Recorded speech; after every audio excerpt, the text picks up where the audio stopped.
দেখছিলাম ছাগলের গোশটা কিভাবে কাটাকাটি করলাম, কিভাবে দিছিল। আজকে ছাগলের গোশটা ছোট টুকরা টুকরা করে একবারে বসানোর জন্য আদা, রসুন, কাঁচামরিচ, টমেটো,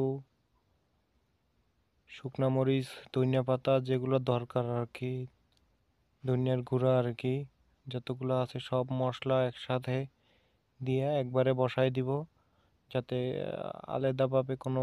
আলাদাভাবে মশলা না দিতে হয়। দিয়া সুন্দরভাবে পেস্ট দিয়ে সুন্দরভাবে এটা মিক্স করে নিব। যে মিক্স করে নিতেছি,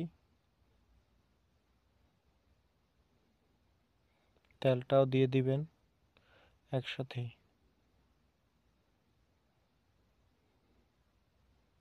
মিক্স করে নিয়ে একসাথে বসাই দিবেন। একসাথে বসায় দিলে একটু লাড়াচাড়া দিবেন, দেখবেন আস্তে আস্তে কালারটা এরকম চলে আসবে। যখন হয়ে যাবে তবে পাতিল থেকে উঠে বাদ দিয়ে খায় ফেলবেন, কোনো ব্যাপার না। অল্প টাইমের ভিতরে আমাদের সাথে থাকবেন, আমাদের চ্যানেলটি শেয়ার করবেন, আমাদের সাথে থাকবেন নতুন নতুন ভিডিও পাওয়ার জন্য।